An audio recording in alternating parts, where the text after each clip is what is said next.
Today is my dear sister-in-law's wedding, but here I am lying in a hospital bed.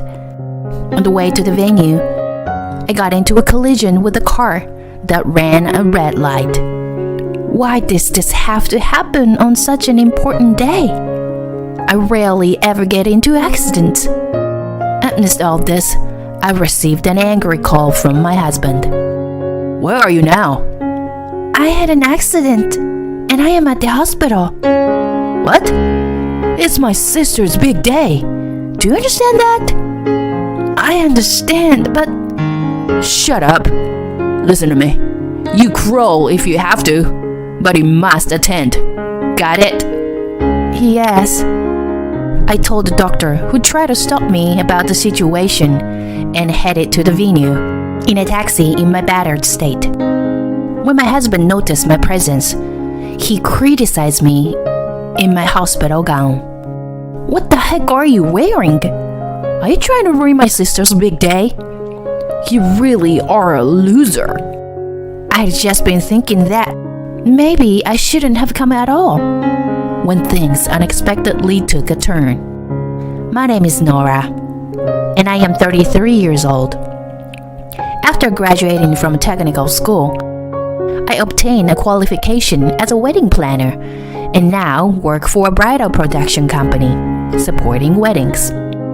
I began to want to become a wedding planner in my high school years. When I attended my cousin's wedding, I was captivated by the beautiful atmosphere. Not only the bride and groom, but also all the other guests were able to smile.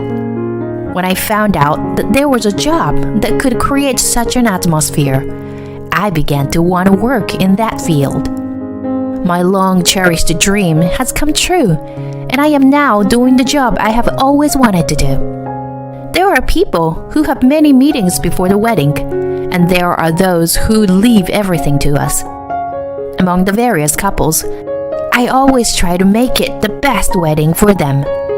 2 years ago, I got married as well. My partner's name is Troy, who was a classmate in high school. We were in the same music club, but we didn't start dating back then. We reunited at a high school reunion a few years ago and developed a relationship that led to marriage. At first, after getting married, I was very happy to be living the life I wanted with the person I loved.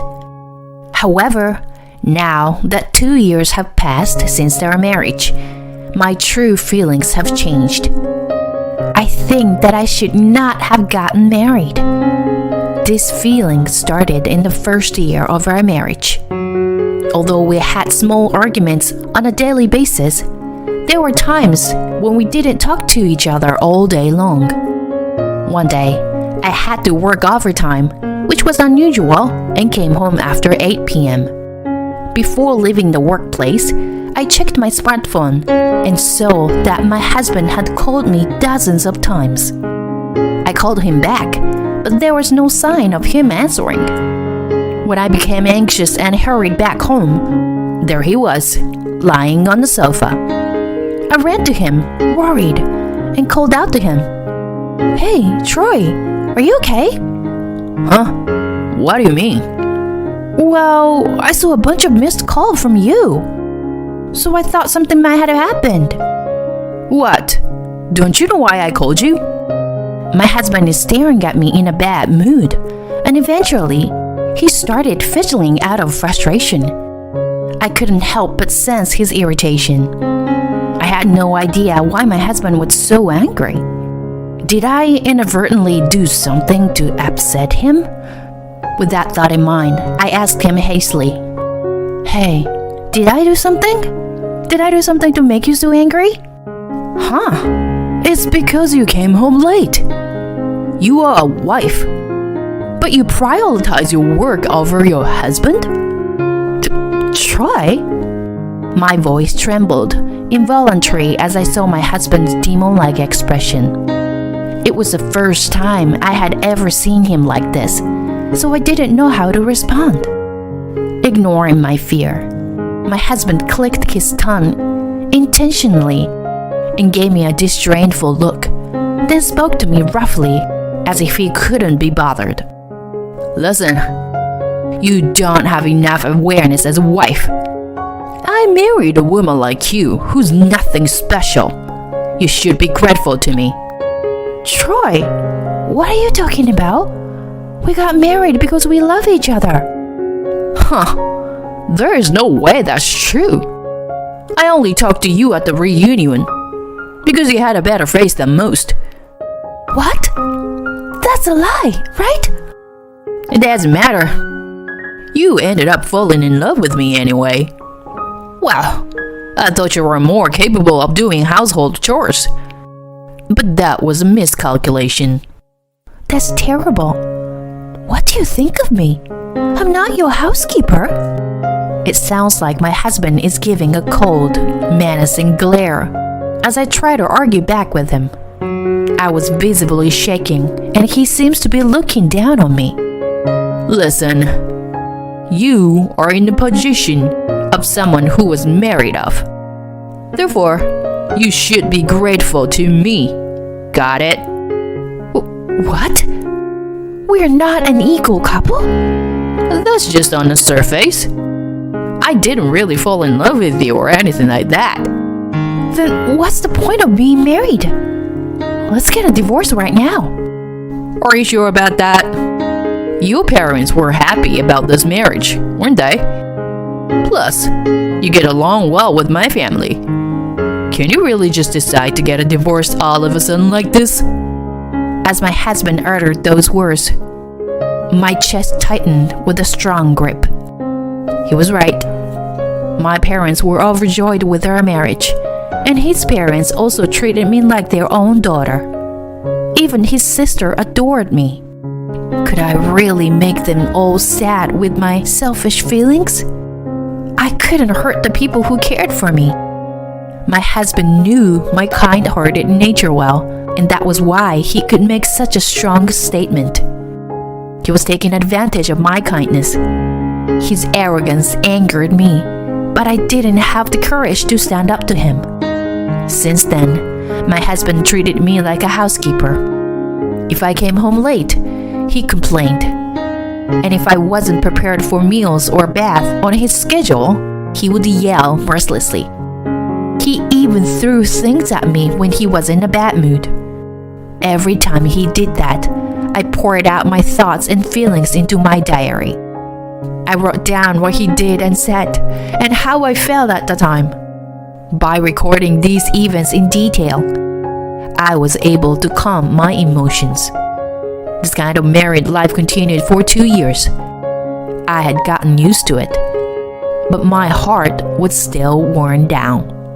One day, some happy news came to me. Marriage? I involuntarily asked back in a loud voice. The person on the phone was my husband's sister, Iris. Yes, I'm getting married.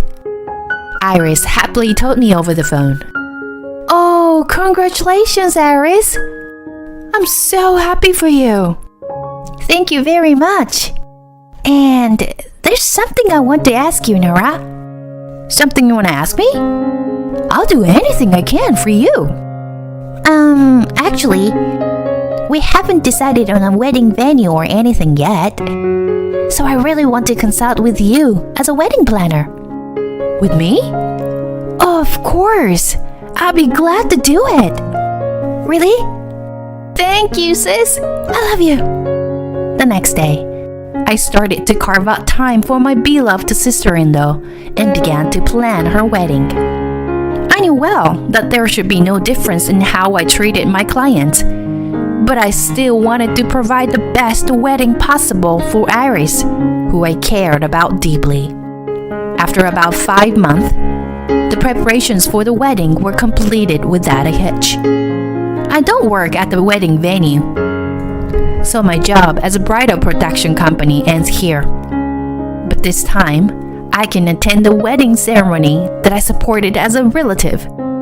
There's nothing more joyful than this. Making my sister-in-law's wedding the best it can be, and being able to attend it myself, has a significant meaning to me. On the day of the wedding ceremony, I had some business to attend to at work. so I was heading to the venue separately from my husband. After quickly finishing my work at the company, I headed straight to the venue. While looking at my watch and crossing the pedestrian crossing, a car came running towards me, ignoring the traffic signal, and collided with my body. With a dull sound of thud, my consciousness was lost. When I came to, I was lying on the hospital bed. My body was in pain, and bandages were wrapped around my arms and legs. That's right, I was in an accident at that time. Fortunately, I didn't seem to have broken any bones.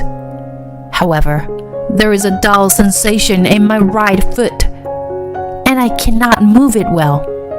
For now, I called the nurse and waited for her arrival.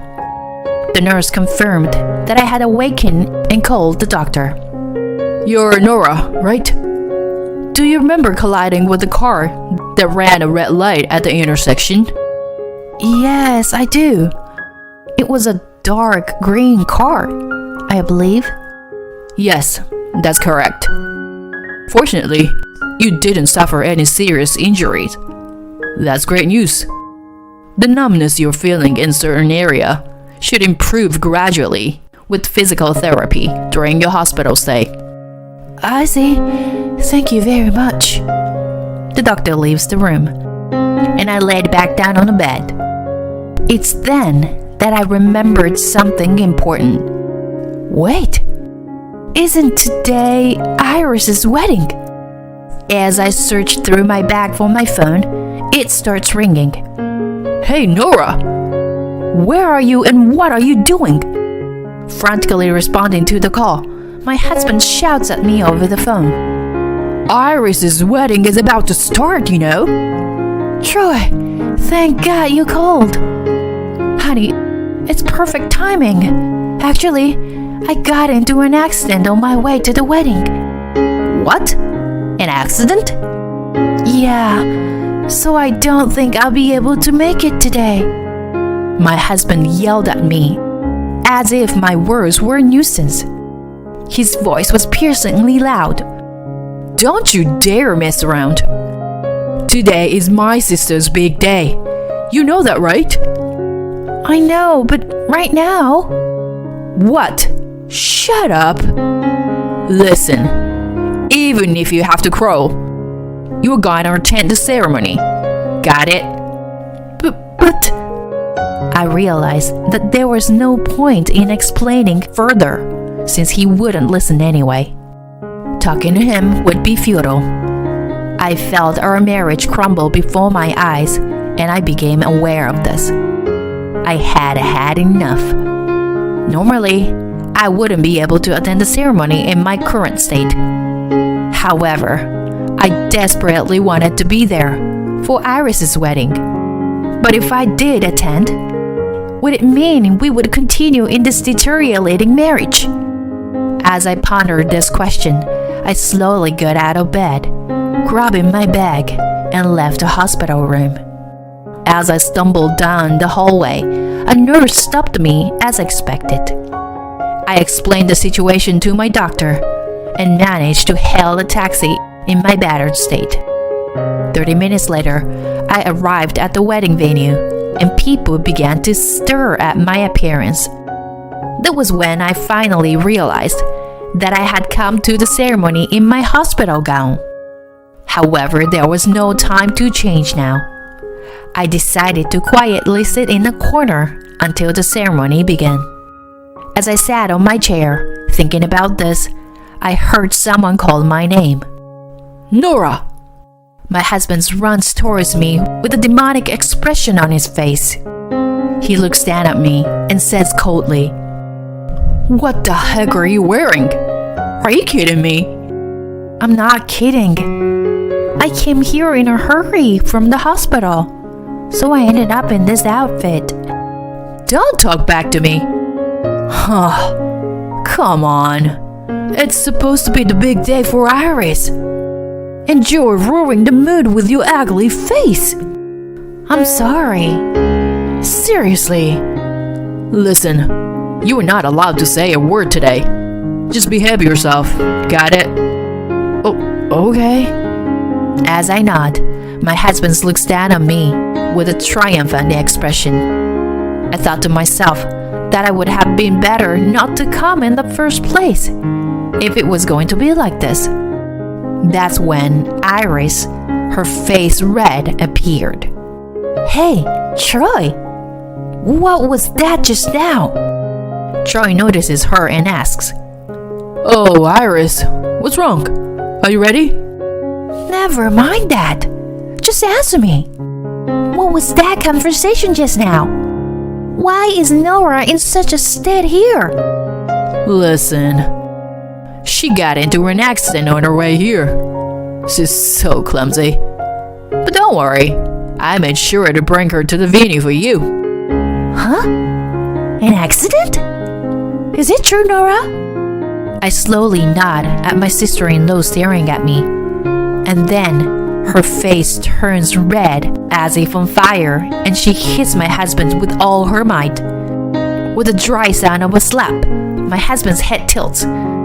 Troy holds his left cheek and snaps at Iris. Hey, Iris! What the hell are you doing? That's my word. What the hell is going on here? Why did you forcefully bring her here, even though she's in such state? Are you crazy or something? Wait a minute, Iris. I did it for your sake.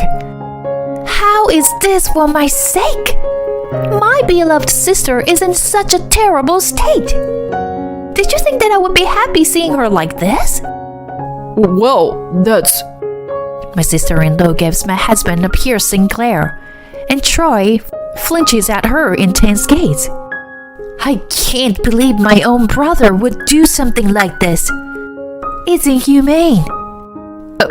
Iris, you don't have to say it like that. What? I'm controlling my emotions here and being mindful of the situation. You are a scumbag. You're not even part of our family. You don't even have to come to the wedding. Why? I did it for your sake. My husband turned to me, tears welling up in his eyes, and desperately clung to me. Nora, please say something to her too. That I did it for Iris. Right, Nora? Come on. What? Why me? Isn't it obvious? If you hadn't gotten into an accident, we wouldn't have had to do this. My husband, instead of acknowledging his own mistakes, blamed me for getting into an accident. I took a deep breath and said to my husband, So, it's my fault that I got into an accident? That's what you think? I wanted to be here as soon as possible too. It's Iris's important wedding after all. I couldn't hold back my emotions.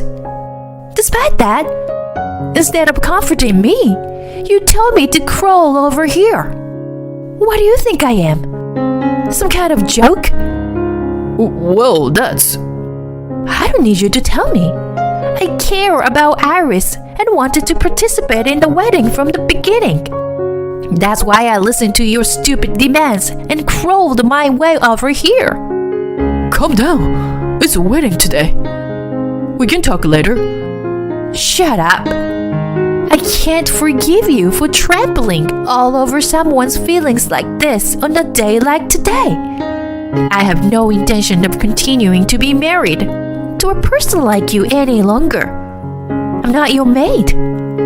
Do whatever you want by yourself. I said that and headed towards the exit. My sister-in-law Iris supported my back as if to comfort me. Hey, Nora, I'll take a lot of pictures of the wedding for you to see later. Iris. With tears in my eyes, my sister-in-law continued. Don't cry. I want you to see me at my happiest more than anyone else, okay? Yeah, thank you. I got back in a taxi and returned to the hospital. The attending doctor scolded me severely, and I ended up being hospitalized for several days. Later, I heard from Iris that my husband couldn't attend the wedding ceremony. Relatives who had overheard our conversation became furious and rained down insults on Troy. They even said that he wasn't a member of the family and he was kicked out of the venue.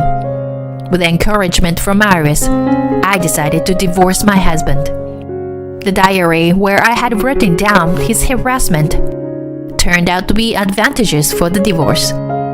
Although all of this happened after I was discharged from the hospital, I no longer wanted to give up on my life. I couldn't sacrifice my precious life for a man like him. I will be busy with the divorce process for a while, but I still believe I will eventually be happy and continue to fight for it.